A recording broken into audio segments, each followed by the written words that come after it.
കനത്ത മഴയിൽ കോഴിക്കോട് വടകര ഗവൺമെന്റ് ജില്ലാ ആശുപത്രിയുടെ മതിൽ ഇടിഞ്ഞു വീണു. കാഷ്വാലിറ്റിയോട് ചേർന്ന മതിലാണ് റോഡിലേക്ക് ഇടിഞ്ഞത്. അജി കുഞ്ഞുമോനുണ്ട് കോഴിക്കോട് നിന്ന് വിവരങ്ങൾ നൽകാനായി. അജീത്, എപ്പോഴാണ് ഈ സംഭവം ഉണ്ടായത്? ആർക്കെങ്കിലും പരിക്കുകളോ മറ്റോ ഉണ്ടോ?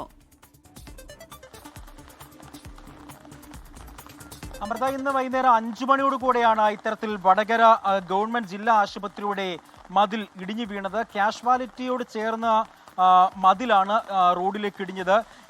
അതിൽ എടുത്തു പറയേണ്ടത് ആർക്കും അപകടമൊന്നും തന്നെയും സംഭവിച്ചില്ല, ഭാഗ്യം കൊണ്ട്. പക്ഷേ കഴിഞ്ഞ വർഷവും ഇതേപോലെ സമാനമായി തന്നെ ഇതേ മതിൽ തന്നെ കഴിഞ്ഞ മഴക്കാലത്തും ഇടിഞ്ഞു വീണിരുന്നു.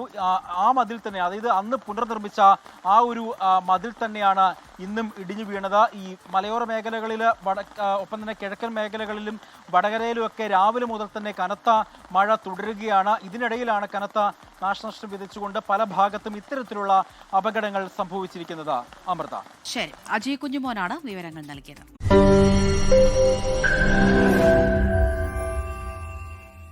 ലോകത്തെവിടെയായാലും ഏത് സമയത്തും 24 വാർത്തകളും ഓഗ്മെന്റഡ് റിയാലിറ്റി പാക്കേജുകളും എക്സ്പ്ലെയിനറുകളും വിശദമായി കാണാൻ ഞങ്ങളുടെ യൂട്യൂബ് ചാനൽ നിങ്ങൾക്ക് സബ്സ്ക്രൈബ് ചെയ്യാം.